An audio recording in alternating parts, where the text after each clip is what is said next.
بزوتنەوەی تالیبان لە پێشڕەویەکانی بۆ گرتنە دەستی دەسەڵات لە ئەفغانستان بەردەوامە.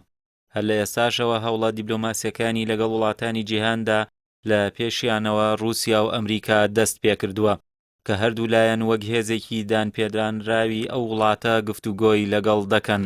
لە نوێترین پێشهاتدا بزوتنەوەی تالیبان دوای ئەوەی کۆنتڕۆڵی لە سەدا 85 خاکی ئەفغانستانی ڕاگەیاند ئاشکرای کرد دەیەوێت ئاگربەست ڕابگەیەنێت و لەگەڵ دەسەڵاتدارانی کابول گفتوگۆی جددی لەسەر داهاتووی وڵات بکەن. بە پێی ڕاگەیەندراوی بزوتنەوەکە ئەوان نانەوێت لە ڕێی بەکارهێنانی هێزەوە دەسەڵات لە ئەفغانستان بگرنە دەست.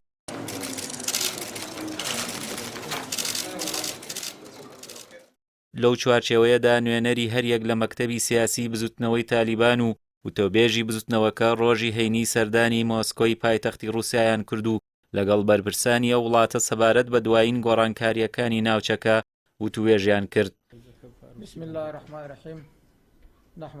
لە لێدوانێکە بۆ ڕۆژنامەنووسان شەهابەدین دیلاوەر نوێنەری مەکتەبی سیاسی تالیبان ڕایگەیاند بزوتنەوەکەیان دەیەوێت سەرجەم پێگاتەکانی وڵات لە بەڕێوەبردنی حکوومەتی داهاتوودا بەشداری پێ بکات. لای خۆیەوە وەزارەتی دەرەوەی رووسیا ڕایگەیاند تالیبان سێ لەسەر یەکی سنووری تاجیکستانی کۆنتڕۆڵ کردووە. نیگەرانی لە ئەگەری دروستبوونی گواستنەوەی جەنگ بۆ دەرەوەی ئەفغانستان و هێرش بۆ سەر تاجیکستانیش دەربڕی. بەڵام نوێنەری تالیبان پەیمانیدا کە بزوتنەوەکەیان ناچێتە هیچ جەنگێکەوە لەگەڵ دراوسەکانی و هیچ هەڕەشەیەکیشی بۆ سەردەرەوە نابێت. ئاماژەشی بەوە کرد ئەوان ڕێگە بەبوونی ڕێکخراوی داعش لە وڵاتەکەیاندا نادەن و ئەو گروپە لە هەر شوێنێکی ئەفغانستاندا هەبێت ڕوبەڕوویان دەبنەوە. نوێنەری تالیبان لە مۆسکۆ ئاشکراشی کرد سەردانی ئەوان بۆ پایتەختی رووسیا ئامانج لێی زانیاریدانە لەسەر میکانیزمی دامەزراندنی ئەمارەتێکی ئیسلامی لە وڵاتەکەیاندا.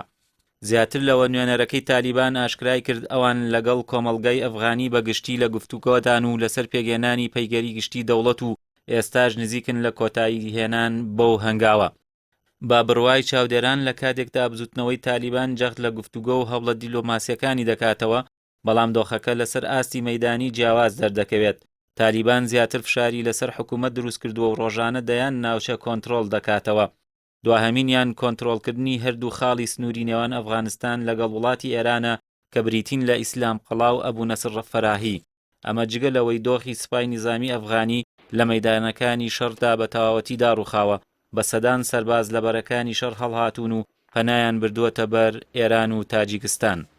سوپای ئەفغانستانیش ڕای دەگەیەنێت کە هەوڵی بەرپەرشدانەوەی هێرشەکانی تالیبان دەدات.